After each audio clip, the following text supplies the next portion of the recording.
Welcome, everybody. It is 6:30 on a Thursday, and it's time for the Peaceful Eating Q&A. I'm Vanya Fatidis, founder of Peaceful Eating, where I help people around the world come to a place of peace and ease in their bodies and with food. And each week, I answer your questions. And this week, I've got 4 questions. And just a quick summary so you know whether you know what's coming up, whether you want to keep watching. These are the things I'm going to be dealing with. The first one is really asking if it's true that some people just can't take to intuitive eating. The next one is, how do you honor your fullness without triggering diet mentality? Then I'm going to answer a question about eating for pleasure when you have food allergies. And the last one is how to navigate social eating when in recovery from an eating disorder. So what you need to know is that people send me these questions anonymously. I don't know who they are. I don't know the backstory. I don't really know very much at all. So what I'm going to read out to you is what I know. This means that take what I'm saying as a kind of general approach. It's not individual. And most important thing is always take care of yourself and do what feels right to you. All right. So if anybody is watching, I'd love you to pop a message in the chat to say hello, because it's always nice to know that somebody's there. And maybe nobody's there, and that's okay too, because people will watch the replay, as they do tend to do. All right, let me get going. Oops. All right, so here's the first question. What if, after many years with an on-off tense relationship with food and weight, and having tried intuitive eating, you find it's just not working for you? For it to work, you have to accept being heavier or bigger than you want. You might have been okay with your set point weight, but then found after menopause it crept up, and hence so did the weight. Not a huge amount, and still a weight where if anyone saw me, they wouldn't think I have a weight problem. So that's a bit of a trigger warning for anybody, because nobody has a weight problem. The culture has a weight problem, or a problem with weight. Anyway, let me get back to the question. But to me, it is a problem and needs fixing with the diet. What's the point of intuitive eating if the weight you're at is just making you miserable? And instead of feeling light and fast when you're running, you're no longer enjoying running, as the extra weight is making it such bloody hard work. Maybe I'll try intuitive eating again when I've lost the weight, as then I'd have some pounds to play with. And I wouldn't have the same stress as when you're at the tipping point of what for you is acceptable. When I got on the scales and the weight was higher than it's ever been, except during pregnancy, well, enough was enough. It's clear I'd just been eating more than my body really required, and I needed to take control. Nearly 3 weeks into the diet, plus my normal exercise, the weight is starting to drop, and I'm getting used to not having to have chocolate, cake, or pudding after a meal, and the craving has reduced a lot. Instead, I'll have a couple of days a week when I can have them as a treat. It's all very much a balancing act. And no, it's not complete peace with eating, but it's certainly a lot more peaceful than the weight gain. I'd appreciate your thoughts on whether some people just can't take to intuitive eating. Thank you. I think I know who you are. Does your name begin with a V? Okay, so the first thing I want to say about this is, oh, let me see. Somebody said hello. Hello. Hi, Kathy. It's nice to see you there. All right, let me get back to this question. Look, our bodies age, and what you are explaining is that you've been through the menopause, and when you went through the menopause or after the menopause, you gained weight, and this is a normal thing to happen at this stage of our lives. The same thing happened to me, and it's actually a protective. It's a protective thing that happens to women. Our estrogen levels go down. I believe that fat can store estrogen, so it's a way for us to have estrogen, in our bodies. So I mean, I'm not a dietitian, as I've made clear a million times, and this is definitely menopause or, biochemistry and the physiology and all of that is not my expertise. But that much I know because I've been through it myself, and I worked with a medical herbalist because I had all these symptoms that I was really struggling with that I couldn't sort out, and she really, really helped me. She specializes in menopause, and she told me, that it's just a very normal part of menopause, and you might want to, do a bit of research about that. But be careful what sort of research you're doing, because when I've Googled weight gain in menopause, um, what comes up is a whole lot of how to lose the weight in menopause. So when you're in a weight obsessed culture, they are going to, you're gonna find that like any kind of weight gain is bad. Um, but what you could do, whoever you are, if you are the person whose name begins with a V or somebody else, you could just send me an email, and I'll find the articles that I'm thinking of. I can't bring it to mind right away. So do let me know, and I'll pass this on to you. So look, we can't fight against our biology, and it also sounds to me that you are expecting your body to be running the same way that it was running a few years ago. Now, I mean, you are aging, just as we all are, and it sounds to me like you are fighting against the reality of aging. And, just maybe your particular body just cannot do what it used to do however many years ago before you went into the menopause. And maybe what you need to do is adjust your goals in terms of your running, and see if you can, if you're not enjoying the running anymore, do something else. Change it. Do something else. Why why do the running? I mean, I get it. You've probably got a whole community around the running and all of that. But, there are other ways that you could be moving your body that might bring you more pleasure. You'll meet different people, new people. Obviously, right now we're not meeting any people. So that's one thought that I had. The other thing is, your body, your rules. By all means, you go and do what works for you. I'm certainly not going to try and tell you that what you're doing or what you want for yourself is wrong. Um, you know, you go ahead and do what you want to do. But if you've got this idea that if you go on a diet and you lose a few pounds, you've got a few pounds to play with, intuitive eating, you're just going to that's just staying in the trap. I'm afraid it's not actually going to be in any way freeing for you or bring you peace. And lots of people think, well, I'll just lose the weight first and then I'll come back and try intuitive eating. It doesn't work that way, because you still are going to be vigilant about any weight gain. You're still going to be watching all the time, even if you're not maybe weighing yourself. You'll probably be body checking your clothes all the time, and you won't have dealt with your internalized fat phobia. So you're not going to be able to do intuitive eating then either, is my belief. It's not going to really make intuitive eating easier, because you're still going to be in the trap of fixating on your weight.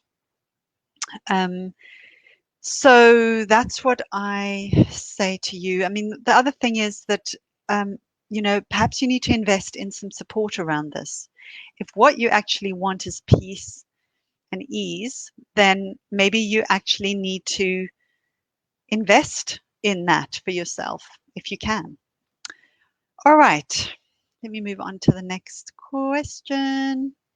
Hi, Jeannie. It's lovely to see you. Oh, pop a question. If you've got any questions, Jeannie, by all means, do pop them in the comments. Okay, next question. I'm new to peaceful eating. I have allergy to many foods like dairy, gluten, millet, vanilla, just to mention a few. If I eat them, I puff up and feel discomfort in the short term. But they cause me, for example, cysts in my ovaries, gaining weight in the long term. I'm on a diet for about 20 years now. I'm assuming you mean an allergy, a diet that takes care of your allergies rather than a weight control diet, but I'm not sure. I'm often fed up with that and want to eat something that makes me feel sick but gives me momentary pleasure. Is there a way to eat peacefully, maybe leave my diet and enjoy eating? Okay, well, again, I'm not a medical professional, but what I did want to say is, I just realized I've gone on to another question. Never mind. What I did want to say is a few things. I did consult with a doctor before I came onto this live. I'm very lucky that we have a doctor, two doctors in the family. So, and I just checked out with one of our family doctors whether it's actually true that food allergies could cause cysts on your ovaries, and she emphatically said no. I did a quick Google search. I didn't find anything around that. So I don't know where you got that information from, but I don't know you, I don't know your backstory. So I'm speaking from a very, very general point of view here. There is a lot of fake news around so-called health. And I've fallen into these traps many times before. I used to believe that candida, first of all, that I had candida. Secondly, that it was the cause of all my problems, my eczema, mood swings, sleep issues, you name it, anything was just kind of candida was the cause. And I went on these really strict restrictive diets where I couldn't even eat fruit and not even some sweet vegetables because they were so supposedly too high in sugar, and the bacteria fed on the sugar and all this kind of stuff. And what I understand now is that is really not borne out in any kind of robust random controlled trials or any robust research. Well, that randomized controlled trials, that kind of thing will help, by the way, but also any research that's robust. So I would just be cautious about that, because it sounds like it's a way to try and make you feel anxious about eating foods that either you've learned or somebody's told you or you believe from some things that you've read are bad for you. And so it's a way to try and help you control your eating. I don't know if that's true, but I know for certain that was where I was with it. And ironically, when I made peace with food and stopped trying to control my weight, all these sort of issues did clear up. My eczema went away. I'm eating all the things that I thought I shouldn't eat when I had eczema. So I don't know, yeah. So just wanted to say that about that.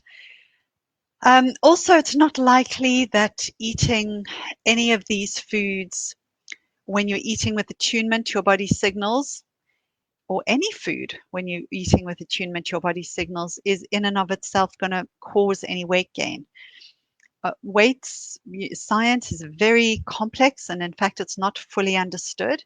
But again, this is diet culture speak that, certain foods make you gain weight. Just, it's like you really shouldn't even eat a little bit of it because it makes you gain weight or whatever. So, of course, that comes from a fat phobic point of view. It comes right, it's located right in diet culture. But I'm telling you that because, well, it's just not true. So, if you've got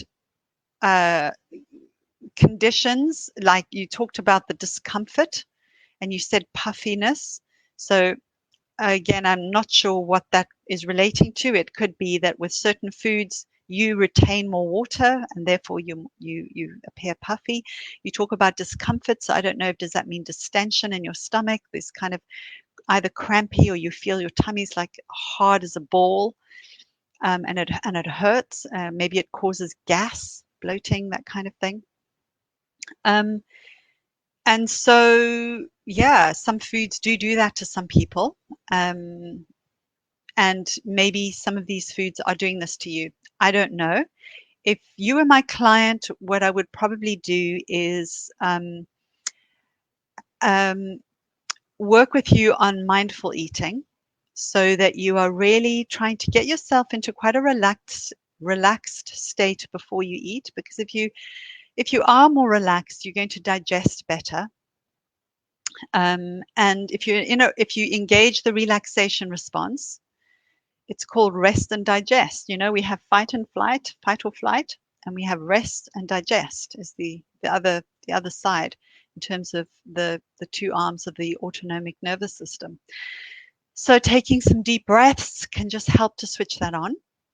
And if you are more relaxed, you will probably be able to cope with the food better. I'm not saying that you don't have food allergies, okay? That's not for me to say, but I'm curious about who told you and what sort of tests were done, because there's a lot of stuff out there that is just not robust enough, and I would be cautious and really take the cue from your body.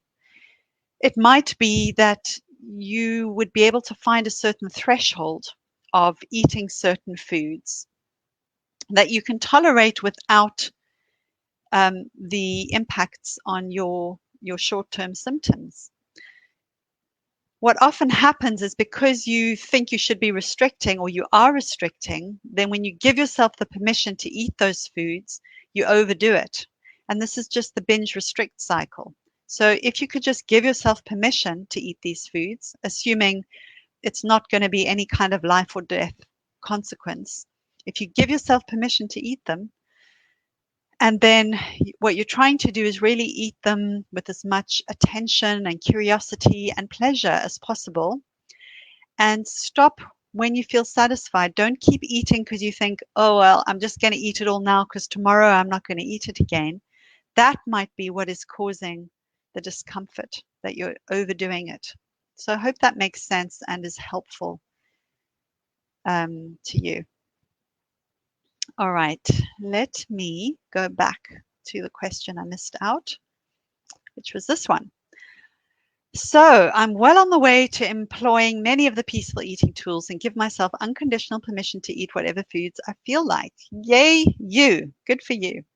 I've recently noticed that in my attempts to not engage in an eat when I'm hungry, stop when I'm full diet, I consistently slightly overeat past fullness at most meals and snacks. I think this is an attempt to make sure that I do not lose weight by the above diet, but it also bothers me that I can't seem to get this quite right. I don't like feeling sluggish and slightly overfull after a meal. I've not weighed myself, but I feel I've probably gained some weight. I know deep down there is still a part of me that would like to be in a smaller body. And I've also been trying to work on accepting my body as it is, which is why I'm afraid to naturally eat less, as I worry that if I started to get smaller, I would feel like I've been on a sort of backdoor diet. I think you know me. Oh, I know you. I wonder who you are. How can I eat the right amount of food in a satisfying, peaceful way and not be so worried about all of this? So, first of all, congratulations. And, it is a common pitfall that people fall into, of turning intuitive eating into a kind of diet where you become very hyper vigilant about starting at a certain point of hunger and then stopping at exactly a certain point of fullness, and really trying to be quite rigid about it. And then that is just diet mentality, and it ends up being the same thing where you end up binging. So yes, I'm wondering whether the difficulty that you're having is related to the fear, perhaps. Of course, I'm not really questioning what you're saying here, but I'm just giving another possibility based on my own experience. perhaps the worry about stopping at a place that's comfortable is that you believe you'll lose weight, and then the worry is that if you lose weight, it's just going to trigger this whole thing off again. Because what can happen for people is that if they happen to lose weight when they are not particularly trying to lose weight, but as a result of a change in their relationship with food, but which, by the way, and this relates to the first person too, is not guaranteed. Okay, it's not guaranteed that you will lose weight with intuitive eating because you're eating less necessarily. Perhaps you're eating less because you're more tuned to your fullness. It's not guaranteed that you'll lose weight, but the fear might be that if you lose weight, it's going to trigger the old behaviors, which are things like, oh, this feels good. Oh, I must be doing it right. Oh, yeah, this is feeling loose. Oh, good. Now I need to keep doing the same thing. And then you start to sort of slip into um, a bit of hypervigilance around how much you're eating and what. Oh, maybe if I don't have that thing that I want, but I have instead the carrot or the apple or the other good food, then maybe I'll keep going, or maybe I found the solution. Maybe I found the way that I can actually lose weight without dieting.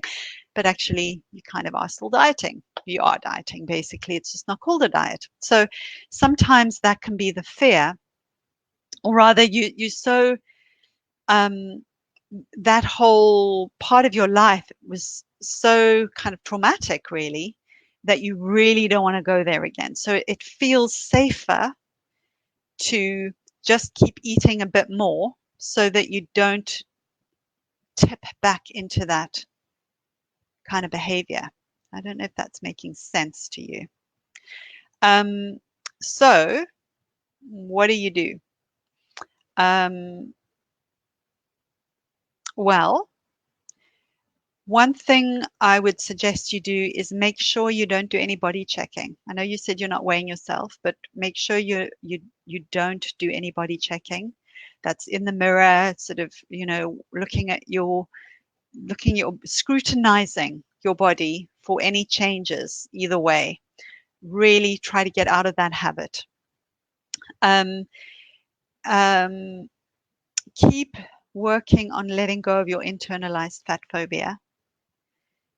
Um, keep working on neutralizing your response to bodies of all shapes and sizes, and put some attention on mindful eating. So if you can try and um, come in to here and now, this experience of eating, not all these thoughts out here that are, chitter-chattering away, but the direct experience of this moment of eating. And it's just for this moment. What you can experiment with is saying to yourself, just this time, let's see what it might be like if I stopped at a comfortable fullness. So you're not trying to necessarily do it all the time or say to yourself that you'll do it all the time. You just in this moment, you're going to just stop here. And maybe you're going to just stop for 5 minutes, 3 minutes, whatever's just outside of your comfort zone. And you're just going to take a few breaths, maybe have a drink of water, not so you can make yourself full, by the way, but sometimes it's more about a punctuation. You could get up, move away, and come back and see how you feel after a few minutes. Do you still want to eat or not? And always make sure that you always give yourself that option. It might be 10 minutes later, you go, you know what? I actually want to finish that. Go ahead and do it. So all you're trying to do is just maybe extend the time a little bit from where you reach a comfortable fullness, and then you might come back to it and see how you feel. And it's perfectly fine to eat it, and maybe sometimes you won't eat it. So I hope that that's helpful. You need to continue to work on your letting go of your internalized fat phobia, um, and as much as possible, if you've got any clothes that feel tight, please try and get some different clothes. It's not so easy right now with the pandemic, but or depending on where you are. Um, and charity shops are not open right now, and all of that. But do what you can to be as comfortable as possible, as much as possible. And the last thing I want to say is have just boatloads of compassion for yourself. Even in that moment where you reach comfortable fullness and you go, I'm not ready to stop eating. Give yourself compassion. It's okay. Just don't turn it into a stressy thing. Be kind to yourself. Be kind to yourself. Okay. Last question. Uh, I'm noticing that I am pretty tired. Been up for a long time today. Okie doke. Right. I'm not going to. I will read the whole of this question. Will I? All right. Um, I'm wondering if you could please talk about the social aspect of eating and how it relates to intuitive eating and eating disorder recovery. In my recovery from 30 years with an eating disorder, having a variety of identities, including with anorexia, I find that I prefer to eat by myself. Most of my food memories feel like trauma, especially those occurring as part of a social event or gathering. I have strong negative feelings about social eating. It feels chaotic and requires food spontaneity and flexibility I do not practice. I further justify my avoidance with facts. So she calls them, I'm assuming it's a she. Yeah, she, because she's, yeah, I'll figure out later. I further justify my avoidance with facts. Like these I found when researching mindful eating. It's worth noting I'm still very fat phobic relative to my own body. I put the facts in inverted commas because, just because we do a search on the internet and we come find an article, it doesn't mean that they are facts. Just like the person who thinks it's a fact that certain foods give her ovarian cysts. It's like that must have been learned from somewhere, but it isn't a fact, an established fact. So I'll just be careful. Okay, so I'm not going to read out these things, but basically they are fear-based um, ideas about how eating in groups, eating socially with people, make you eat more by X number of percent, etc. Um, so I'll go on. Interestingly, I don't feel it all at risk because I know I would be so distressed. I'd likely to eat little or nothing. Of course, the opposing argument is that eating with others is a cultural norm and often is the way people find time to spend together. It can be a foundational connection for families and couples. I am married with children and do not engage in group meals. This has been a disappointment to my husband and children, but knowing that has not been motivation enough for me to tolerate the distress and develop the skills to be willing to engage in family meals. There are other factors that deter me from eating with my children, such as differing food preferences and preferring a quiet setting when eating. But I think my question is big enough without going into that as well. Okay, so the first thing I need you to know is I'm not an eating disorder specialist. I really work with people who have, chronic dieting behaviors, and yeah, that's really where my expertise lies, and it's more about our yeah our relationship with food, which this is of course all about, and you know where we go from disordered eating into eating disorders. There's a gray area where transitions and the whole diagnosis of it, etc., is questionable and slightly problematic for reasons I'm not going to go into right now. So let me think about how I want to respond to you. Um, First of all, do you have support? Are you in therapy with an eating disorder specialist who is weight inclusive? In other words, not somebody who's working from a weight centric paradigm somebody who will kind of collude with the idea that higher weights are problematic and we should do whatever we can to avoid that. Because if that's the kind of support you're in, and I know there is absolutely eating disorder recovery support that is very much located in that, then that is probably not the best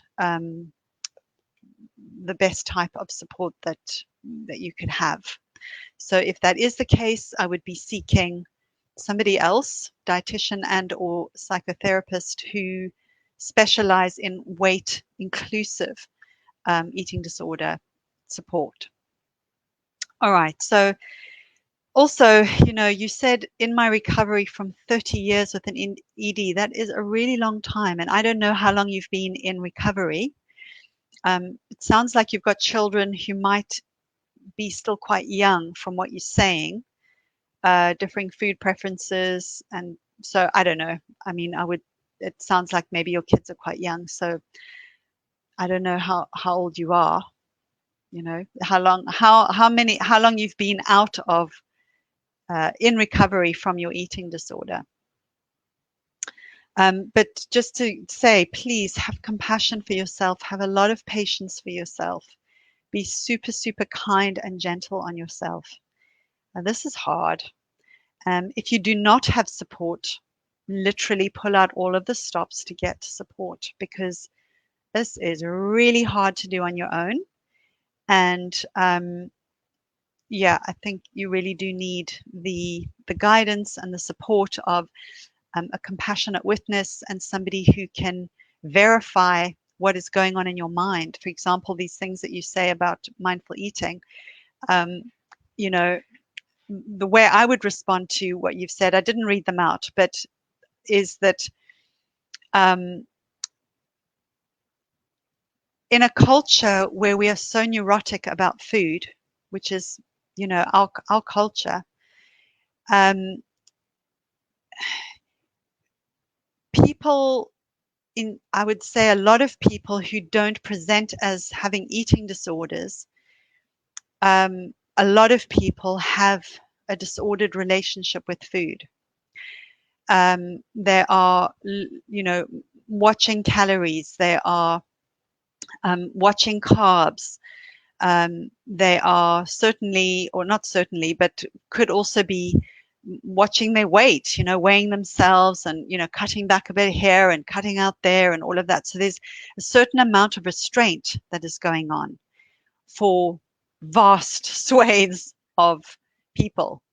And it's so normalized that we do this. And so what can happen then in a social situation is that people let the restraint go because they're in a social situation, and then they tell themselves, tomorrow I'll get back on the wagon. It's like, well, I'm out on the weekend, I'm doing this on the weekend. It's the weekend. I can have what I like. I can do what I like. And so it might not be because of the fact of people coming together, but more it could be because of the normalization of restriction around food and the fear around food and weight gain and weight change and all of that, that when people do come together, this is what happens, and people sort of talk about it and egg each other on. It's like, come on, I will if you will, and all that kind of stuff. So from what you've told me, if you think about other cultures who do not have this kind of attitude and worry and anxiety around food and weight and all of that, where people, as you say, eating together is just a natural thing that humans do in all cultures. But okay, I'm putting my neck on the block here, and maybe I won't say it. I was going to say I can guarantee you, but I can't actually guarantee you. But I am so convinced myself that in cultures where they do not have diet culture like we have, people who eat together are not eating X% more because they're eating in a group. And the reason is they are not making their decisions for eating from their prefrontal cortex.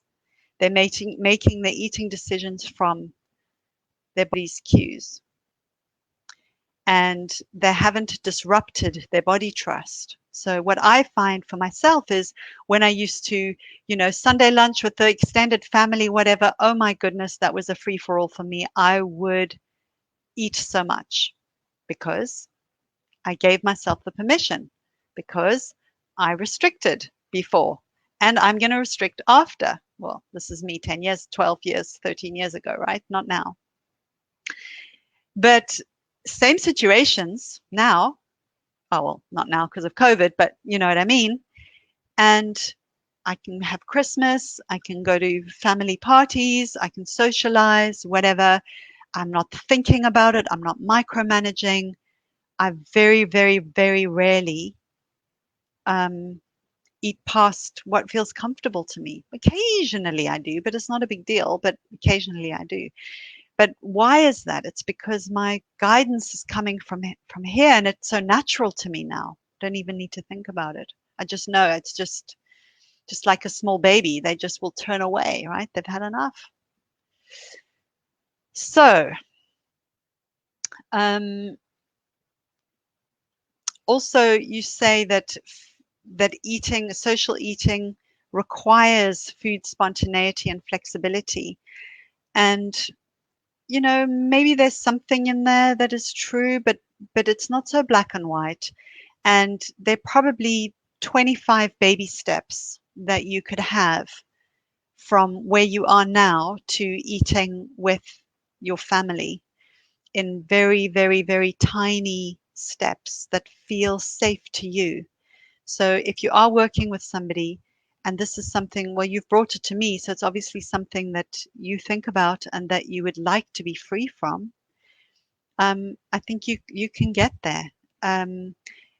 But as you say, it needs to be your own motivation, not not really for others. It needs to be for yourself because, if I was working with you, that's what we would figure out. It's like, what about this matters to you? Why does this matter to you? What would it mean to you? What would it give you? All right. I think I am finished with that. So lovely to see you here. Thank you for being here. I've gone a bit over time, and I will see you next week. Take care. Oops, no. If you haven't signed up for my free ebook and you find this interesting, fascinating stuff, please do go ahead and download it. You can get it instantly at peacefuleating.co.uk/guide, I think it is. Okay, take care and see you soon. Bye.